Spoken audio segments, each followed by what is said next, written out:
And I guess meeting adjourned.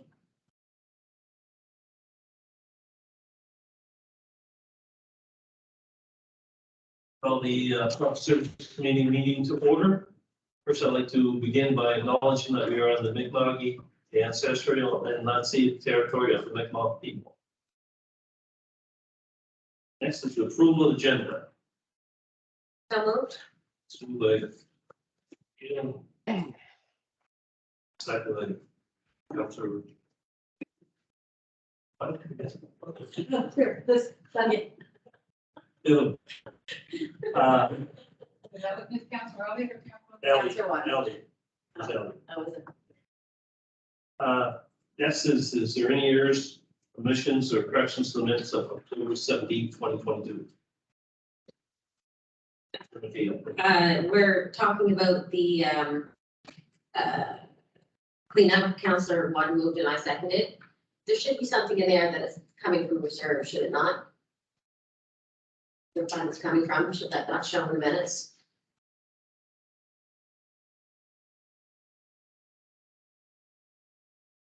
That's Well, the motion just says as presented and it doesn't talk about where the fund is coming from.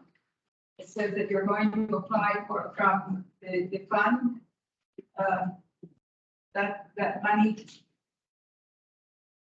We have to pay the bills. And in order to take any money from reserve, you're going to need a motion to take money out of reserve. And your motion does not indicate that.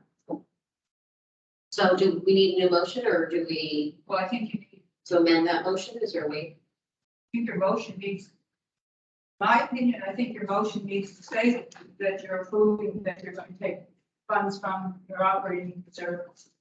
Not just that you're, as it's presented. Motion was to move forward with the plan. The financing off the plan was still subject to other considerations, like the disaster relief fund will be an option. And I believe during the meeting, and it was in the minutes, Councillor Turner did ask that question, like what happens if we don't get that money?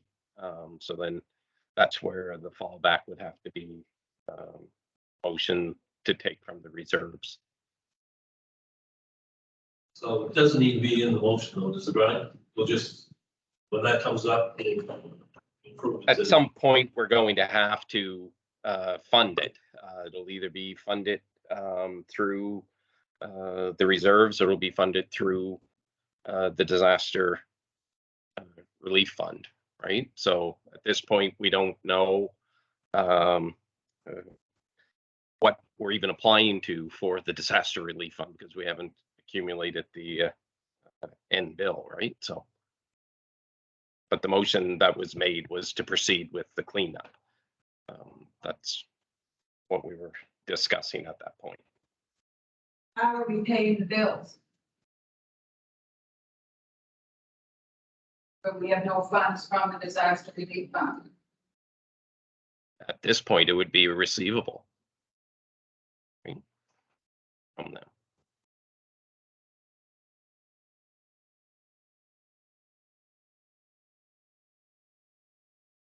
Taking the money from an operating reserve until that money comes in.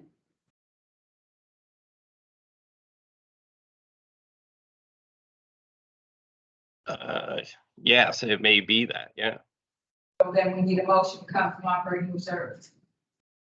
right. But that would be a motion at council, not at committee. We'll put that on the next council meeting, right? Cool. Sure. Thank you, everybody. Next council. It'll be on the agenda for next council. Okay. Moving on, reports, building inspector reports. I'll move it. I'll second it. Second. By Councilor Dorr, second by Councilor Dave Parker. All those in favor, signal by saying aye. Aye. All right, nay. Motion carried. Next is the Bottom Dog Control Officer's report. by Councillor Lund, Second, second by Councillor Teal. Questions? Councillor Lund. I'm sorry, but I wonder if you could just give me an update on 16 Birch Lane and in that area. Certainly, thank you. We have requested our quotes for the cleanup, just awaiting those tenders to come back. And I would like to take this opportunity to say thanks to our law enforcement officer for working on the county to assist in. However, with that said, it has taken up some of her time for normal activities. We will provide an update when those quotes have been provided. Expect that to be, if they have come already. Okay. Anything else? Board Park. Mr. Chair, over there in my area, one says Salem, the other says 24 Salem Road. Just can't understand, sometimes the seems sit still for a while. One of them says returned by the post office and reviewing. That means what, obviously, what returned to the post office means that we get to where it's going, but what is it to review with that?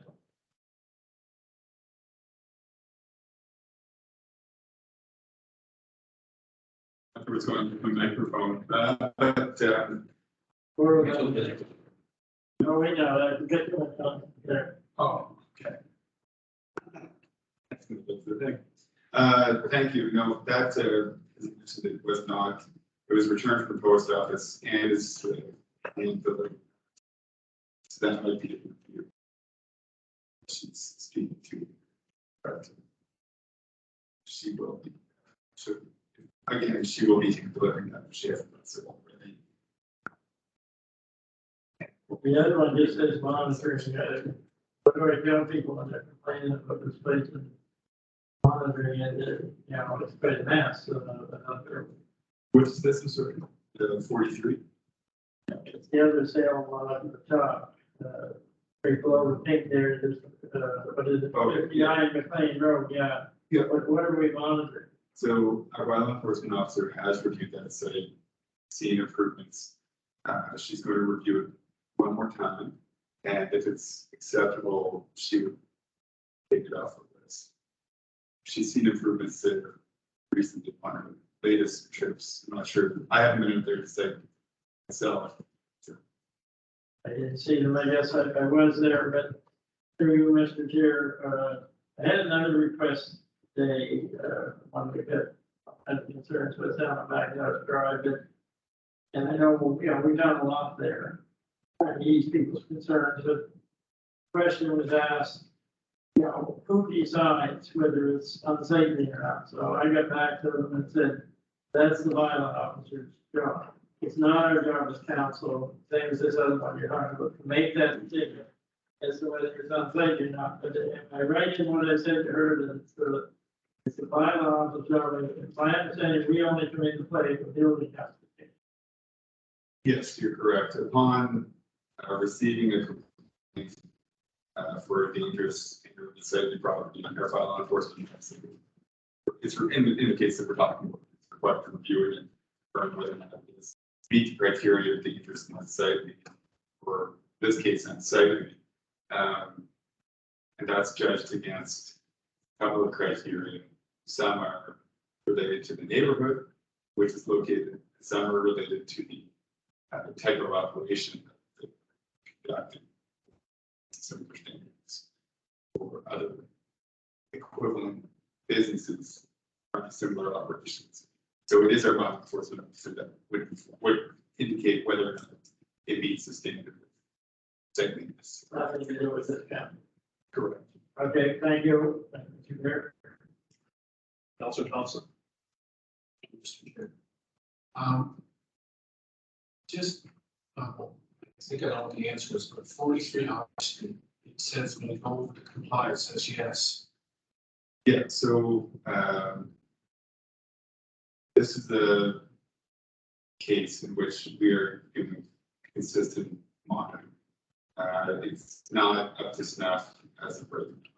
I review it personally as well, more frequently, and I've advised their enforcement officer to continue. What we see is improvement generally, albeit slow, and it seems to ebb and flow. So it remains on the list for that reason. It's not in a state of sightedness. Now, whether or not that's the approach that we've taken, is look for improvements before we go direct. It's just Work. for council's benefit. Basically, he's hiding his junkyard around some old trailers and stuff that he's situated to make it sort of like a fence. Yes, yeah, I would agree with that. I think it's But the neighbor that lives right 5 feet away from him has to live with him every day. it's an attempt in a way to try to make it look semi-sightly, but it's not to the point of erecting a proper fence. It's not to the point of actually clearing here. And it's in a purely residential area. It has been worse at different stages. It's improved at different stages. So that's why it certainly remains on the list. We have hesitated to direct them for formal cleanup or for higher cleanup and things like that for that reason. I don't want to belabor that point too much. I just, I know the neighborhood's a little frustrated with Yeah. the ongoing situation there. 446 Thornton goes over their days to comply. It says true tax sale issue. Is there a tax sale pending? What does that mean? What does true tax sale? So our zoning enforcement officer did include two tax sale issue. Unsightly properties get nothing to do with tax. I would say that that's probably something that should not actually be included in this report. As for any property that may or may not be taken out of tax sale, the tax sale is its own thing versus the dangerous sightly property. Two separate issues. Yeah, it just, I know we're separate issues, but I'll just ask this right now, the Mike. Is there a tax sale forthcoming? Yeah, we are working with our legal counsel on a tax sale, so. And I would advise our violence enforcement to review myself as well to provide better information. Some information on that, because it doesn't purely complete it. Thank you. Okay. I have one. For you, Logan, if you don't mind, 436 Thornton Road, which is just down from that 446 Thornton. Drawing, the roof almost straight off, right? It's structurally unsound, probably been vacant for 12, 15 years. The bank owns it now, everything like that, so just wondering where that stands. Yeah, that's another one. That's difficult to answer. It isn't, it does have damage. Whether or not it falls into dangerous, they're dangerous to the community versus they're just dangerous. It's just sort of try to determine. We are actively reviewing it as well. We are aware that there's so that's why that leads in the list as well. But I have directed the enforcement officer to revisit that site as well. I don't see it on the list, that's why I brought it up. Oh, sorry, I think And it should be on our list. It's something around enforcement officer. And it's, to me, it's something that is very dangerous. The house and heavy snowfall fall in. There's kids around the area and have it reported as dangerous. And there's kids in the house. and something happens, then I don't know if we're allowed or not, so. And it's got added complexity because it's very, got added complexity because of the nature of the structure itself and.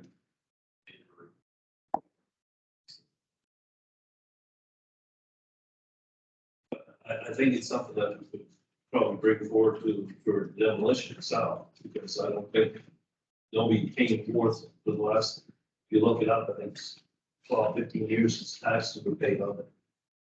And That part of it as well as I think probably radio silence trying to reach out. yeah, I think the owners of the bank, if the bank foreclosed on it, I think the things are still in the windows. See, through most, and so, and I bet you it's been 12, 15 years since that's been the bank. So. Anyway, I just want to bring that forth because I did have a call this past weekend. And so they're just kind of looking for an update because they live in close proximity to it. So. Okay, we have a motion. All those in favor, signify by saying aye. Aye. Count like nay, motion carried. Next is the development officer's report.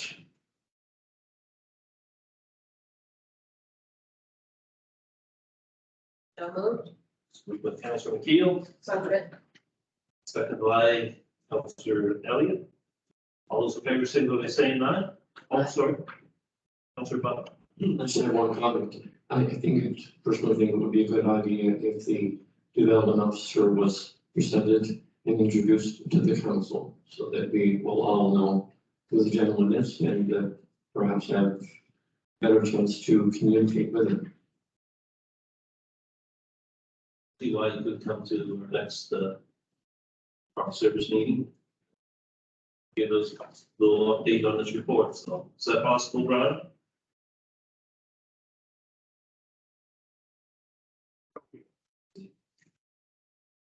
Sure. We can arrange that at a future meeting. I think we'll be up first, so he can come in, just make a quick presentation and introduce himself. Step. That's what, Just on the first that report, it says currently there's no recommendation. This is an information. report. We have to ask the motion on it. This is information on it. we did have a motion last couple times, so that's what.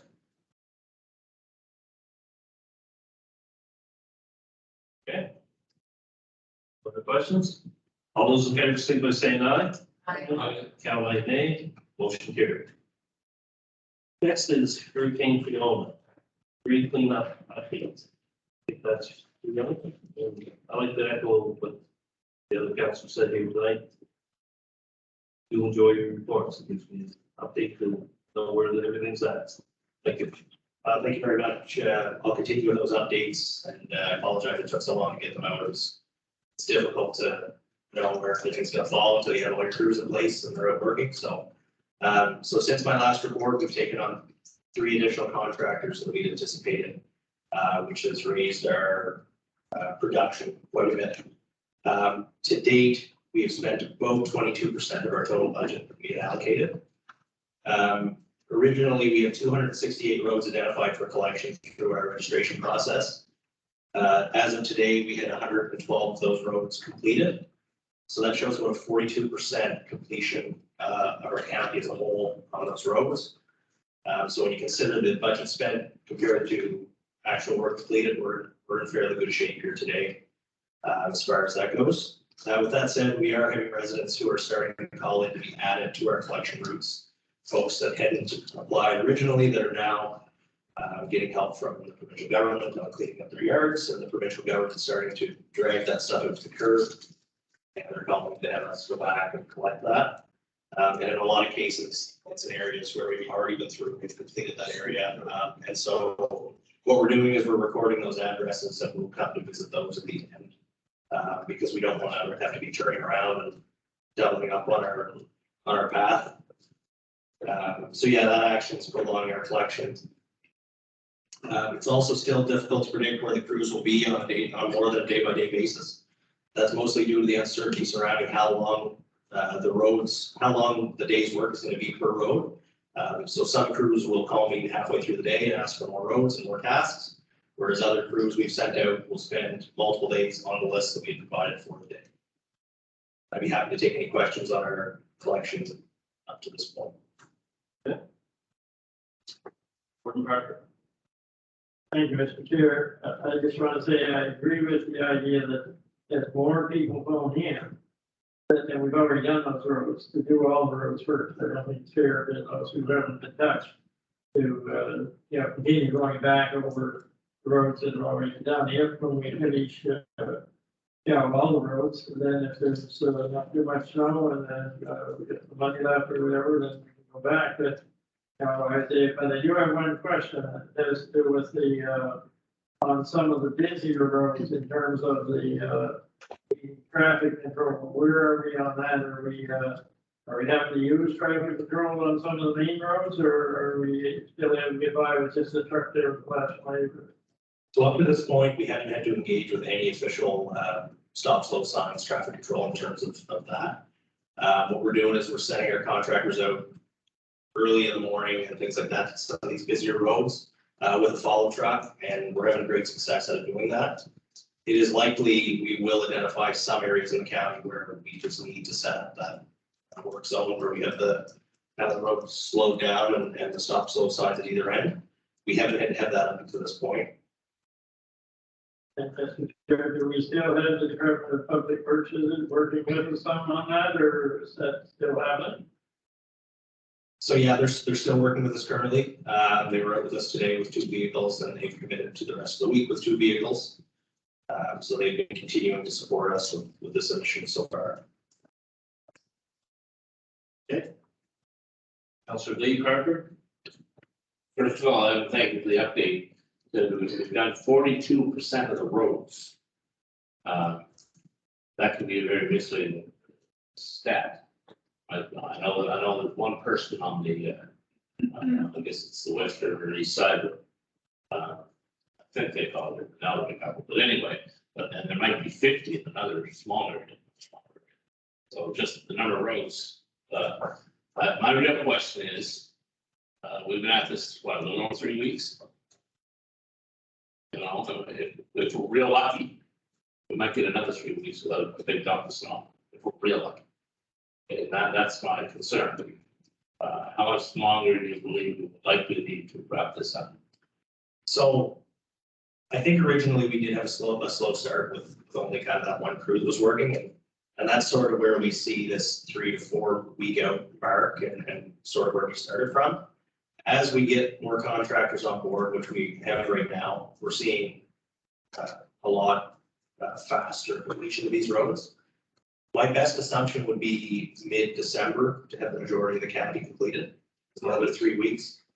That would be my hope. Right, right, the snow gods. So that's sort of my hope, is to have the majority completed by then. Obviously, this is going to last for quite some time with people calling and wanting to have their stuff collected and different things like that, which is something we need to look at once we complete folks who did register. But I guess the short answer is mid-December. I'd like to reiterate the point that we don't go back and redo roads until we've finished the first week. It's my understanding, Councilor Elliott is informed me that the snow gods are heavily involved. Okay, Councilor Butler. This may be a little off the topic, but perhaps the warden or Evan can answer. When we communicated with Nova Scotia Powers several weeks ago, there was a suggestion at that time that there was going to be a post-mortem, an opportunity for not only us, but perhaps Joe Public to have input into the manner in which they conducted themselves. Is any idea if that is still in the books? Mr. Chair, I haven't heard anything. I did respond to the lady that we met here during the storm, I think early after. But, I told her then that we need to meet with her and find out what it is that they plan on doing, just what's all hard in the grid or whatever, or what their moves are. And then that, I think that was following Yeah, I received an email from her after the government, you know, put in a restriction on their, how much raises they can get. That's when she then sent an email basically looking for support, I think, from us and others, you know, against the government maybe, but, you know, though I said at that time, we need to meet with them, we're not going to put out on one side or the other here, that doesn't help us any, we need to meet with them, so the invitation is certainly there, and she got back to me and said, it was certainly wanting to do that, but then I haven't heard from her since, so we'll push it again. I'm not so sure, Councilor Butler, about the Joe Public part of it. But I mean, we as a council need to meet with them, I think the whole council needs to meet with her and her team. You know, in terms of what are you gonna do that's gonna help us for the next time. I think, our high-speed internet project has actually helped more than anything right now. In very short distances, there aren't a lot of new poles are going in. If we have to put in all the new poles, that we're the latest guy on the line, so we're putting in the new poles. From my place up to the fire hall, it's only a little over a mile, there's 14 new poles. Now, they weren't there before, there wasn't ever any need putting there. It was only after we started going in with high-speed internet to put half of those new poles in, the other half came, you know, after they get knocked down with the storm, so. I'll keep pushing for that meeting, and it really needs to be with all the council. Somebody else? Just on the post-mortem part, the provincial emergency management office is doing their post-mortem this week. Halifax, I think it's Wednesday, but they're doing the debrief on what took place in terms of emergency response. So that is taking place, but there is no public input into that. It's all agency driven. The various agencies that would have been involved in the response. I think Nova Scotia Power will be part of that, but there's no public session for that. Okay, thank you. Will we get a report on that, Brian, or is that something that councils would be? There may be some debrief notes that come out of it. We can, if those are shared, we can certainly share them. We did one kind of as a regional organization last week to kind of feed into it what we saw.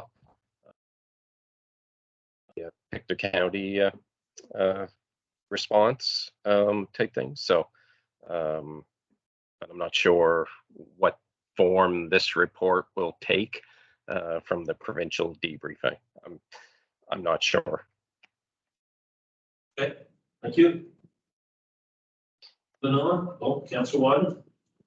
On that, Brian, would we be able to see a copy of that, of the debrief from our area? Yeah, we may be able to share those with you. We can probably share those notes.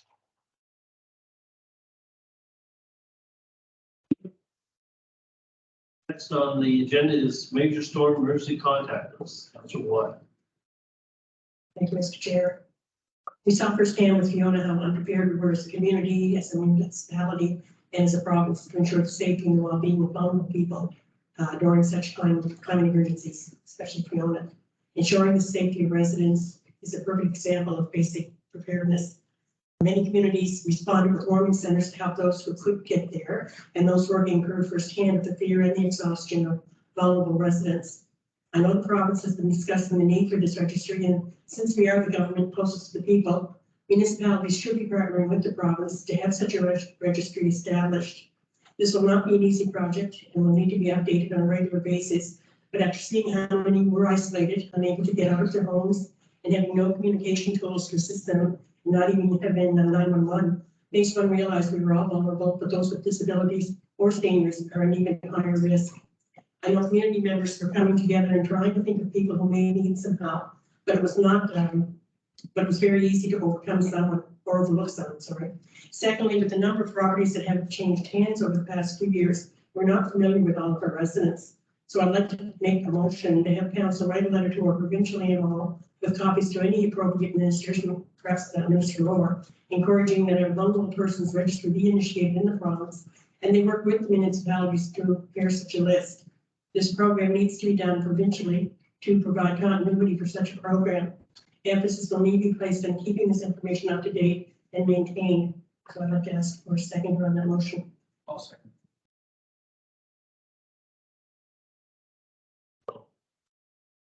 Motion. I can explain it. It's for the province to establish a list, is it? Or would each municipality establish a list? No, I think the province have to, I think it's the province that should do this, but I think municipalities should work with the province. It's just to have continuity across the province when everybody. So somebody could register with the province saying they live in this civic and they're vulnerable. Exactly. Questions? Would Barrett?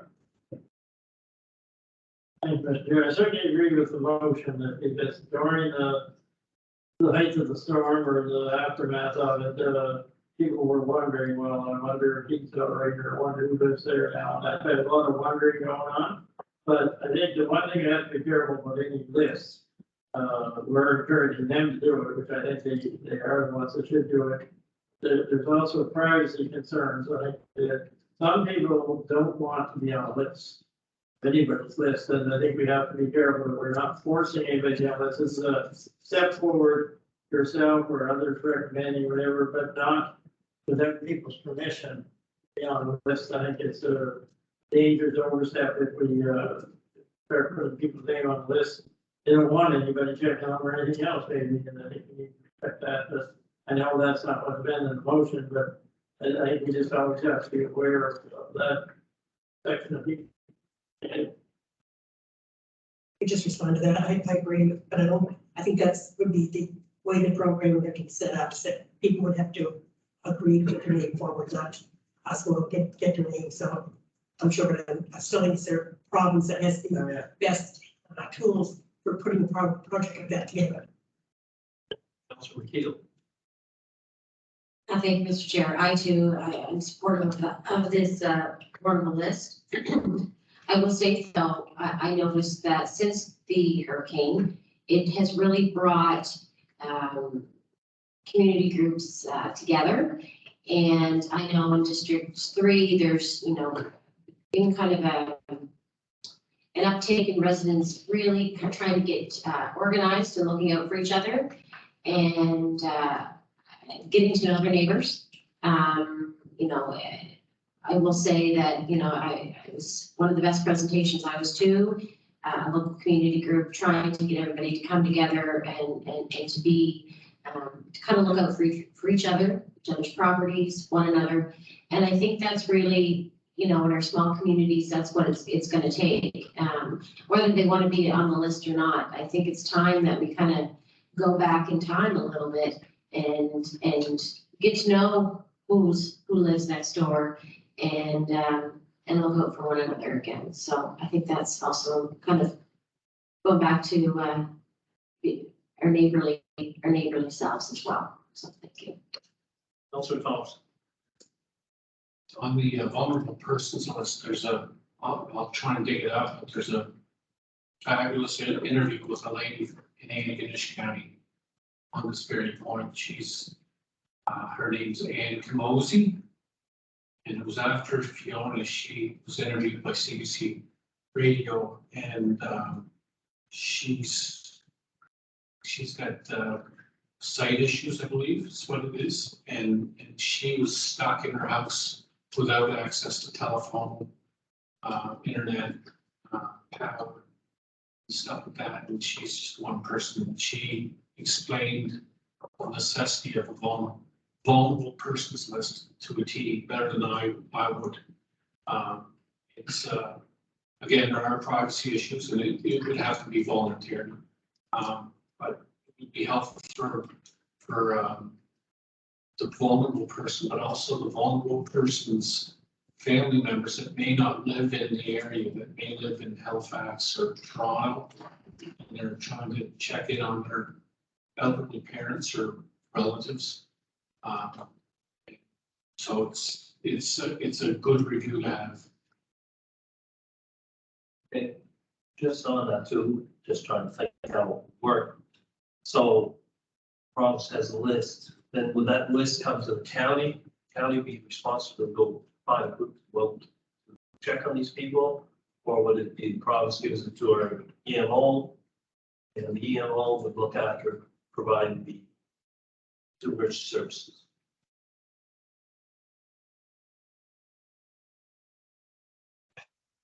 I'm not sure there's a right answer to that. It really would depend on the emergency, who's coordinating the emergency response, right? So it could be multiple agencies, but it could be like there's supposed to be almost like a vulnerable persons registry created even through Nova Scotia Power, like that people that have medical needs and things like that have oxygen, they're supposed to be on a special list, and prioritization is given to them to restore power quicker. So it would really depend on the emergency, who's the lead agency. But if it's a provincial list controlled by an agency provincially, you would assume they would disseminate the information to whatever agency requires it, type thing. So there'd probably be a lot of different agreements put in place for sharing of data and protection of privacy as well. So I do know Nova Scotia Power does have a person list. Councilor Dave Barton. I think this is a good idea. I do allude to it in the province, that's the driving force behind it. There's two things, it protects the privacy and actually getting permission from the person to actually want to be on this. Some people are very independent, don't want to be on this. The other thing that I would be concerned about, or I'm concerned about, is that information that into the wrong hands, it could be used against those people. Through telephone calls or an inappropriate visit, or so we have to be very, very careful how that information is disseminated. No, okay. In order to be on the list, I think it's up to the person to register themselves, so. Even well registered or something. Because they have to want to be on that list. Okay, anything else? Questions we call for, all those in favor, signal by saying aye. Caroline, nay. Motion carried. Okay, next is the community generator program. Councilor Watt. Thank you again. Many of you are aware of the community generated grants program, which allows community centers or fire halls or other community centers for some areas to apply for funding to provide generators to assist with the classification they have as comfort centers. We saw how important these comfort centers were with many storms we've witnessed here in Nova Scotia, especially Hurricane Fiona. These comfort centers do need to have generators to offer a safe place for residents to go to warm up, get water, have a meal, and so forth. These centers are an asset to our municipality. These grants have really encouraged more community centers to step up and help as best they can. Because of climate change, we are constantly hearing this will no longer be a rare occurrence for Nova Scotia, so we do need to be better prepared. The grant was a great initiative for encouragement, but there is a need that the community center will need to cover 20% of the cost. This can amount to a huge barrier for most community halls in our county. For example, I know the two centers applying in my area are $27,000 to a $30,000 cost estimate for the respective projects. This means they will each have to come up with $54,000 to $6,000 to accept this grant if selected. This is not easy for most community centers. They're constantly raising money just for their operational costs and work even harder for any capital projects they may undertake for their centers. And it's been especially difficult during COVID because they've lost so many of their fundraising activities. Communities take great pride in the facilities, and it takes dedicated staff and volunteers to maintain these facilities. Since they may be incurring these costs on our behalf. That is to say, the municipality needs to have these comfort centers set up in our communities, then I think we should be assisting them with the cost. And I would like to propose a motion, this council will cover the 20% cost of those community halls who are successful in receiving the generated grant. And I would ask for a second on that. Second that.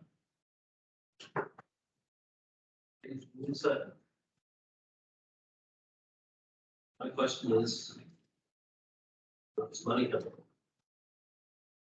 Is it for this year's budget or is it next year's budget? That's, We don't have to do.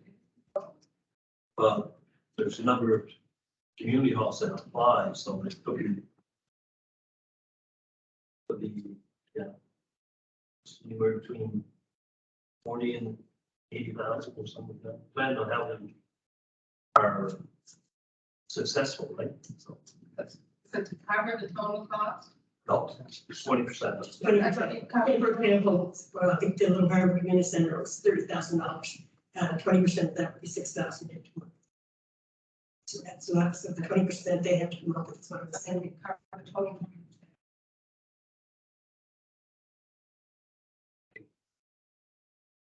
Councilor Andy Collins. Just on that, and maybe Brian can answer this. Couple things with the program. The first round closed on 17th of this month. If you're successful in getting those grants from the provincial government, you have to have everything completed by the 15th of March. There's going to be another round coming up in February. Deadline will be February 15th or 14th or 15th. So it's an ongoing program. They're going to put more money into this. There's a big call for this. Is there any money that disaster money that can we tap into that money, Brian, for this particular thing, or is this something that's all on us? No, the disaster relief fund is for expenses incurred as a result of the storm. So this is, generators are more preparedness than effect, I guess, right? So I don't believe the disaster relief fund would work for this. So I would say that the notion of this, when the government came out with it initially, it sounded like they were going to fund it, but it's a cost share program. So 80-20, so the 20% on the community or the organization. Now, do you have any sense of, I know it doesn't equate to how many applications actually made it to province, Brian, through the chair, but do you have any sense of how much interest was out in the county? Rough numbers this round? Rough numbers. I did two. I think I did 3 letters, and Evan, you did 6 or 7. We have 7 letters that I did here. Yeah, so we're probably around 10 in the first round in the county. 30,000. Well, that's assuming they're all the same project, right? Size project. Councilor Dave Harper. Thank you. I think we should put an upper limit on it. It's entirely possible that a whole lot more going in than just for a generator. Could be a $50,000 or $100,000 project, so especially if they feel all the money's free. That's what'll happen in round 2. Well, 80 from that project and 20 from the county. That's assuming. Let's do this, let's do that, let's do this. I think we should consider putting some restrictions on either on the total amount, what we're actually, or on what we're actually funding. As part of the development of generators, the associated electrical upgrades. And I think $6,000 is probably a good figure. That would be a $30,000 project. That it needs to be 50 or 80. You may decide to need a generator the size of this area here. You don't really need it. So it's free. You have to be careful what's free. So we don't want to amend the motion to suggest the maximum that the county will contribute $6,000. I just threw that out there, could be a different number. I just think there has to be a number attached. Councilor McKeel. Thank you. I think every hall is going to be different and every community center is going to be different with what their needs are. I do think a number has to go up there. I'd be more comfortable around a $2,500 or $3,000 mark instead of $6,000. But I do think there needs to be a limitation put on it, a dollar amount for sure. And there may be even some municipal service grant help that we can do in our areas too. For some areas, I know not all areas are able to do that for all districts, but I would say that there might be some monies in our municipal service grants too to help them as well. Board Clerk. Thank you, Chair, McKeel, for stormwater cemetery. We did have our municipal service grants last year, I believe, and put some more funds in there. And there's only so much money around for the question of that, where's the money coming from? If we take it out of our council grants come the end of February, if it's $60,000 or whatever, that's that much less left for other projects. So I think because we put it in the municipal service grants, I'd be more comfortable with saying that we would contribute 10%, half of the 20 up to a maximum of 2,500, say, per hall or per fire hall or whatever, which puts some of the onus on some of that money back on other municipal service grants or whatever. But we would contribute the half of the 20 that they have to come up with to help them out, and putting a cap on it at 2,500. I think that's more fair than just saying put in biggest and best we can get. I bought a generator not long ago. I don't know what they're worth, and for the amount that I was eating, that would be equivalent for sure to the amount most of these halls would be or more. So I think it can be done at a reasonable price, and that's a more fair way, I think, to kind of help, but not just say here we're going to pay for it all. Thank you. Councilor Ellie. Thank you. I was just wondering, maybe I'm wrong, but it's my understanding that there's only allowed so many safe places within the community of each district. So in my district, we have a Legion and we have a fire department. So how many safe places can you have within one district, and how many are we going to fund? Can everybody have one? Because I have lots of community halls. So how many can you actually have? I thought it was you could only have a couple within your district. Anybody answer that for me? Number 10, truth, but some districts are spread out quite far, right? So nobody decides if they can have as many as you want. No. Be a community hall. It's comfort centers, I guess, like those community halls, but first you're going to have the volunteers that are going housing, that's going management. If it does come up, and you're going to have the funds to keep the generator, because I think they have to service it so often. So there's the fuel that goes along with it and everything like that, so. I don't know if there's an answer. It's up to the provincial government if they review that or not. I don't know. But my area, I have one, I think, for the fire hall. They have their own generator. It worked out well.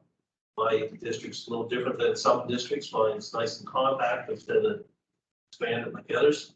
So that is probably all we need for my district, but You look at Ann's district, he's got Sunnybury, he's got Garden View, he's got Plymouth, so it's quite spread out.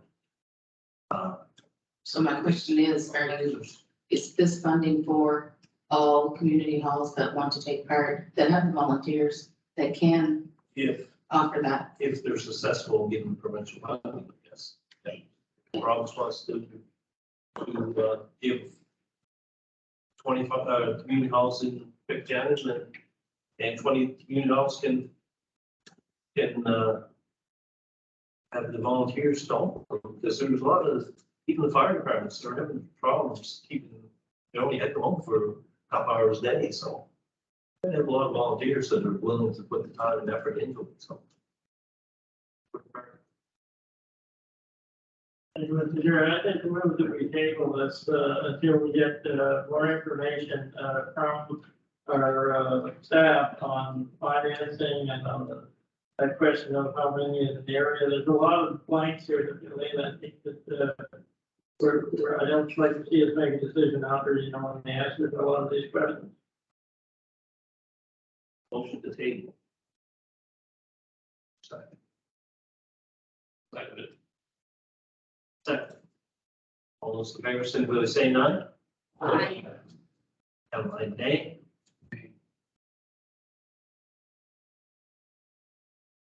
None, can't have none. So, motion passed. There's two nays. You, David, you, two nays. Councilor Thompson and Councilor White. Let's. No, I can't really, so. Because the motion was passed, and that's it. Next on the agenda is schedule for property and finance for December and January. Now, each December, it's December 19th, which is the week prior to Christmas. So, question is, do we want to go sooner, Brian, like on the 12th, or did you have something else? No, that's really it. It's just a confirmation of whether it is on the 19th or are we going to move it forward to the sometime in the week before. What the wishes are of council on that. Do you want to change it, or do you want to have it the week of the 19th? That's the question. Do you want to have it on the 19th, or we can change it to the week prior? Councilman Keel has a Christmas concert on the 12th, so. I think that 19th's fine? Yeah. Okay. The other one. Yeah, we do have a group that wants to present in December, so it's really just to confirm the date so we can firm up with them. Okay. December 19th. Okay. The other one was January, and why was that, Brian? Just. So the January meeting would be the 3rd of January, because Monday is in lieu of the holiday. And the only question there is the office is closed for the 5 days leading into that meeting. So it's whether or not we want to have that on the first day back or move it to even the Wednesday of that week, the 9th of January. Move it to the 7th. 7th. Saturday. Hold on, I'm The looking at fourth. December. The 4th you're talking about, Brian? Going on that Wednesday? Yeah. Yeah, either move it to the 4th or move it to the 9th, the Monday of the following week. Okay, what's your wishes? Do you want to have it on the 4th or the 9th? I would say we move ahead before we need staff to get in here for one day before we meet that night. I think we give us time to get things together. But if we move ahead to the 9th, is it? That means our 2 meetings are on the week apart. I prefer to see it earlier than that, but that's just my personal. Councilman Keel. Sorry, I was gonna yell at you, but not your mic. There's 5 Mondays in the month of January. So what if we went the 9th and the 23rd instead of the 2nd and the 16th, or the 4th and the 16th? Could we not go the 9th and the 23rd? You've got other meetings, remember, January, that you have to schedule.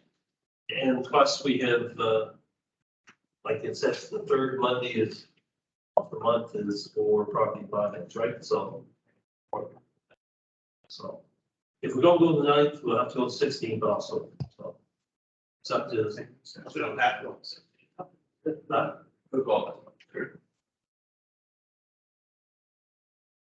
No, that it's strong, 16th, but we're gonna be here anyway.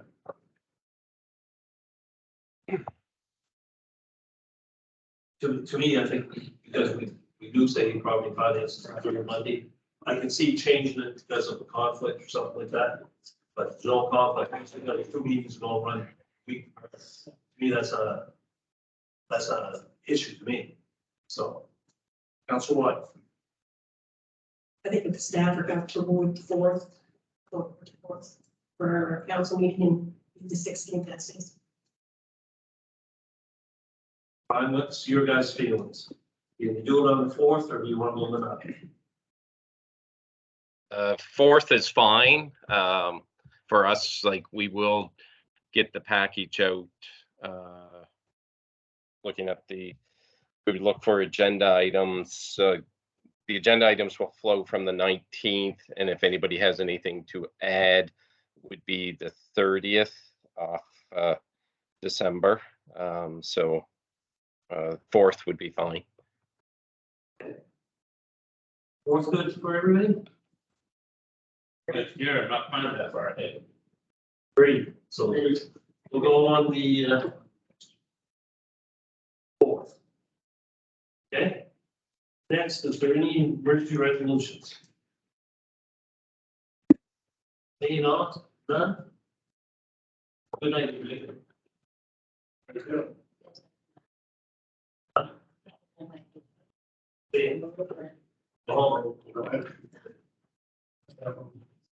Thanks, Ron.